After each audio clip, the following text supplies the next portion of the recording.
This conference will now be recorded. All right, this is a video continuing the quotient rule examples that we skipped over from section 2.4 and the rest of the chain rule examples from section 2.5. So we're looking at number 2 here. And remember, the quotient rule says if you're doing f of x divided by g of x and you want to take the derivative of that, and noting that it's something you have to do the quotient rule of, which means you have x's on both top and bottom, then it is the derivative of the top times the bottom minus the top times the derivative of the bottom all over the bottom squared. So we're going to let the top function be f of x. The bottom function is going to be g of x. We're going to write out what we know. So f of x is 5x squared minus 2. That makes f prime of x 10x using the power rule. And then g of x is x plus 4. The derivative of g would just be 1. Okay, so you can kind of think of this like we did in class using a diagonal situation. So it's always the f prime is where you start. So this is 10x times x plus 4. And then when we do the quotient rule, we subtract the other diagonal. So 5x squared minus 2 times 1. And we put that all over the bottom squared, which is that bottom left corner. So x plus 4 squared. And this is going to be our y prime. So then we need to clean up the top. So this would be 10x plus 40 minus 5x squared, because that's also times 1, and then plus 2, all over the x plus 4 squared. We do have some like terms on top, and I usually put this in descending order, so that's negative 5x squared plus 10x plus 42, all over x plus 4 squared. I believe this is my final answer, but I'm going to go over to the side and kind of double check. So if we were going to try to factor this by grouping, 42 does not have a factor of 4, so you should know that it's not going to cause a cancel. But if you wanted to just double check to see if it reduces in any way or if it factors, remember you do negative 5 times 42. So it's just a factoring review, which would be negative 210. You would list factors of 210, so 1 and 210, 2 and what is that, 105? Yeah. Let's see if 3 goes into it. I believe yes, 3 and 70. I don't think 4 goes into it, but we'll check. Nope, that's a decimal. 5 goes into it 42 times. We should have known that from the multiplication. 6 does not go, well, 6 does go into it. Let's see, 6 is 35. 7 and 30. So notice they're getting closer together. Let's check and see if 8 goes into it. Nope. Does 9 go into it? Nope. 10 and 21, that one's easy. 11, I don't think goes into it. 12, nope. 13, 14, 14 times 15. And notice that's the end of the line because there's no numbers in between there. So again, I already know 42 doesn't have any factors of 4, so it's not going to make this cancel with the bottom, so this is really not necessary to factor anyways, but some people like to always check just to be sure. But because this is different signs, we need something that subtracts to 10, and nothing we have works anyway, so doesn't factor. So this is just our final answer. The only reason you would ever want to factor the top is if it has a factor of x plus 4 in it, because it would cancel with that denominator. Okay, we did 4 in class, so we're going to look at 6. And remember, all the odds were on my first video. This one, we're wanting to find the slope of the tangent. It didn't say it in the directions. I meant to have that written in. So we need to take the derivative. So because there's x's on both top and bottom, we need to think of this using the quotient rule. So we're going to write h of x, since they used f of x already. So this is 3x. H prime of x, it would just be 3. G of x is x squared plus 6. G prime of x is 2x. Doing our diagonal, we get that f prime of x, since that's what they called the main function, is 3 times x squared plus 6 minus 3x times 2x all over the x squared plus 6 squared. We would clean up the top a little bit, so that's going to be 3x squared plus 18 minus 6x squared all over x squared plus 6 squared. And that gives me negative 3x squared plus 18 over x squared plus 6 squared. If you pull out a negative 3 on top, that leaves you with x squared minus 6. It doesn't actually cancel with the bottom because the sign in the middle is different. But you don't even really need to reduce this any further because we want the slope of the tangent, which means we just need to evaluate the derivative at the negative 1.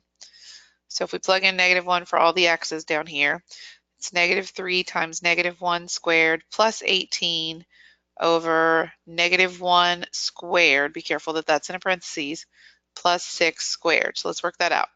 So negative 1 squared is 1 times negative 3 is negative 3 plus 18. Negative 1 squared is 1 plus 6 is 7, and then we'll have to square that. On top we get 15, on bottom we get 49. So there's the slope of the tangent at the point negative 1 for x. Okay, we did 7 in class, so that leaves us with a similar example, number 8. It says find the equation of the tangent. This is obviously a quotient rule because there's x's on top and bottom. And they give us a x coordinate, but if we want the equation of the tangent, you actually need that ordered pair. So the way to get that, and I would do it right away, is to plug in 0 for the original function. So that's 0 squared minus 4 over 2 times 0 plus 5.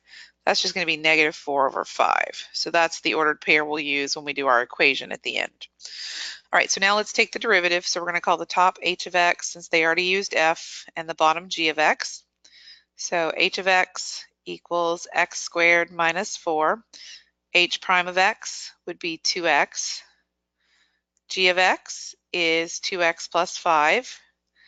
G prime of x is 2. We do our quotient rule, so f prime of x is 2x times 2x plus 5 minus x squared minus 4 times 2 all over g of x, the bottom one squared, so 2x plus 5 squared. Okay, let's clean that up. That would be 4x squared plus 10x. Be careful here, there's a 2 that kind of gets moved to the front. So negative 2x squared, and that's going to be negative 8 right there, but then we have to times it by the negative out front, so plus 8. All over 2x plus 5 squared. That will reduce down to 2x squared plus 10x plus 8 over 2x plus 5 squared. Now, because we're doing an equation of a tangent, we don't need to reduce this any further. We need to evaluate it at the value of 0. So if you plug in 0, this will give us our slope. That's just going to be an 8 on top, and it's going to be a 5 squared on bottom. So that's 8 over 25. So that's my slope of my tangent line at x equals 0. And then I want to use my ordered pair to get the equation of my tangent. So remember, my ordered pair was 0, negative 4/5. So I'm going to have to do that right over here where I have room. So y minus negative 4/5, that's going to be plus 4/5, equals 8 over 25 times x minus 0. You can go ahead and distribute that 8 over 25 since there's just a 0 in that spot, which just make it 8/25 times x. Sorry, my pen has frozen for a second.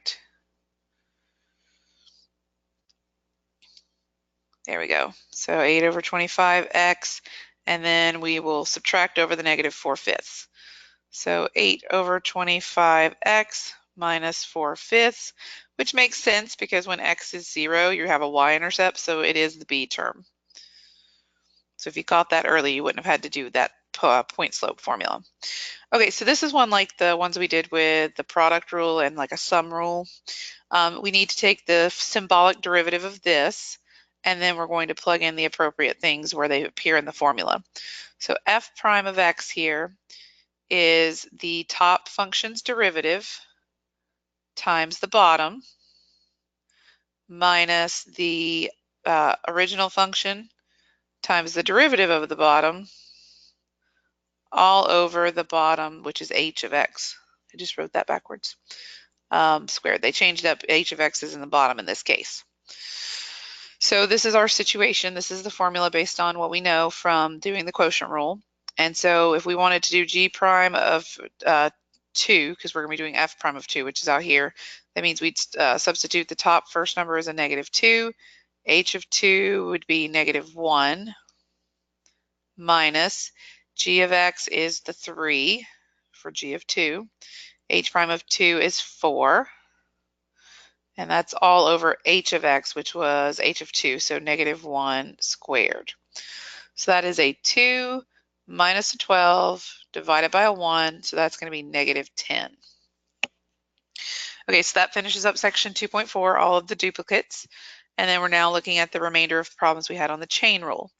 So we did these first two, and then we kind of jumped down and did some harder ones after that. So I'm going to go back and hit these easier ones.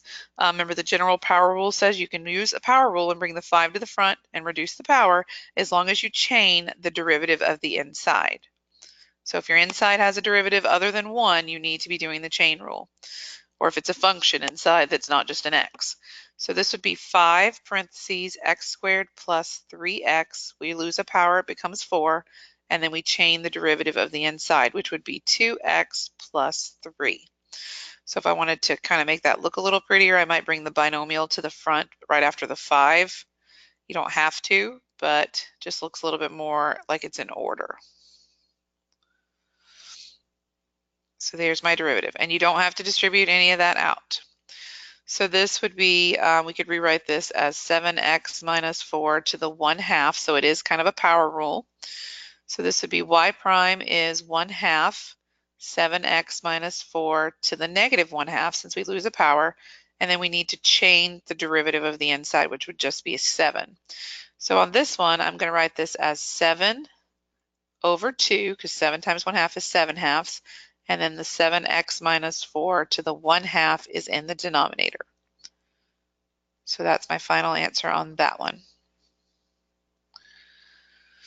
For this one, we need to do the general power rule here. So 2 times 9x squared plus 2x. Now that's to the first power. And then we chain on the derivative of the inside. So that would be 18x plus 2. So this is y prime equals 2 times 18x plus 2 times 9x squared plus 2x. And again, you don't have to FOIL it all out, and I don't care which one you write first. I always just get in the habit of writing the chain in front of the power rule part. It's not technically wrong to leave it in the order that it was. Oh, I will fix one thing on this one. I think, let me look back at it.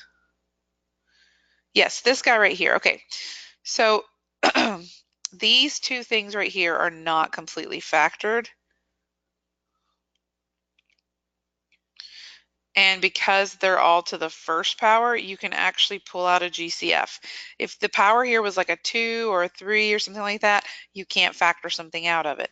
But because it's to the first power, we could. So this first one, they have a factor of 2 in common. So that would actually make that a 9x plus 1. And in the second group, they have an x in common. So that's a 9x plus 2. So if you did that, that would be completely factored in. So this is a 4 and an x on the outside, a 9x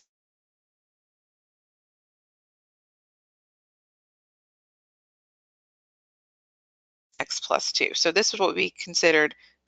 And again, if I go back up and show you another one that was kind of similar to this, we could not have completely factored it because it had an exponent involved. Oh, my pen's messing up again. Hang on just 1 second while it reloads it.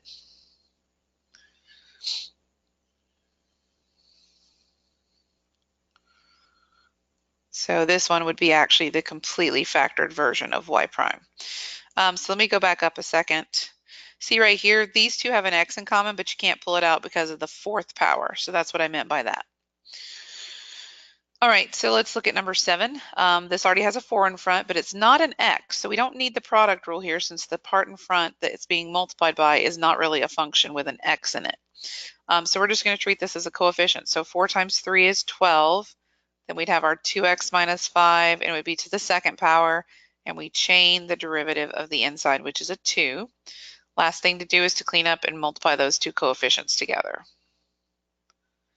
So 24 times 2x minus 5 squared. All right, for number 10, a lot of people would try to do this one with the quotient rule. That's a little bit of overkill because the top function does not have an x. An alternative way of thinking of this one, I'm not even doing a derivative yet, is just to rewrite it as 9 times x squared plus 4 to the -1/3, because it is a You can think of that guy as being a binomial to the first power, and that is a cubed root. So, and it's negative because it was in the denominator. So then we could bring that to the front. So this would be 9 times negative 1/3. That's going to be negative 3, x squared plus 4. You need to subtract 1 from the power. So remember, that's like subtracting 3 over 3 so that they have a common denominator. So that's going to be negative 4/3. And then we need to chain the derivative of the inside, which is 2x. So final answer on this one would be negative 3 times 2x, that's negative 6x. And then because of the negative exponent, that's going to move back to the bottom. And it's a positive 4/3 down there. Okay, that leaves us with our very last example. We want to find the equation of the tangent line for f of x equals 6 times 2x minus 7 to the fourth. So this one does not need product rule since there's no x on that outside part. It's just a chain rule application. And we do need to know the other part of this ordered pair. So let's go ahead and figure that out. So 6 times 2 times 3 minus 7 to the fourth is 6 times 6 minus 7 to the fourth. That is 6 times negative 1 to the fourth, which is 6 times a positive 1, so it's a 6. So this is the ordered pair associated with that x value for the original function. You do need that when you're writing the equation of a tangent line. So let's do our derivative. F prime of x is, we're going to bring the 4 to the front, so 4 times 6 is 24. We have our same base. We lose a power. And because the inside is more complex than just an x, we have to chain the derivative of the inside. So this is really f prime of x equals 48 times 2x minus 7 cubed. We want to find the slope of the tangent, which means we want to evaluate that at its value of x, which is a 3. So that's 48 times 2 times 3 minus 7 cubed. That is 48 times 6 minus 7 cubed, which is 48 times negative 1 cubed, which is 48 times negative 1. When you cube a negative, it stays negative. So our slope is negative 48. And then we use our point to get our point slope equation for the equation of the line. So y minus 6 equals negative 48x minus 3. That's going to be y minus 6 equals negative 48x, and I don't know that off the top of my head. So 48 times 3 is 144, and that's a negative times a negative, so it's going to be a positive. And then finally, we add over the 6. So that makes it 150. So y equals negative 48x plus 150. And that is the end of all the notes for this unit. So remember, on our class on Thursday, we will be reviewing for the test. The review packet you can find in Ivy Learn under the review tab. Please look at that ahead of time. Make sure you know if you have any questions. And we are going to be, remember, talking about what any packet, I think it was 4. Yeah. I don't think that's the one you've turned in yet. If you have questions on that, you can also ask them on Thursday before we turn them in. All right, have a good day, and I will see you guys at the next class.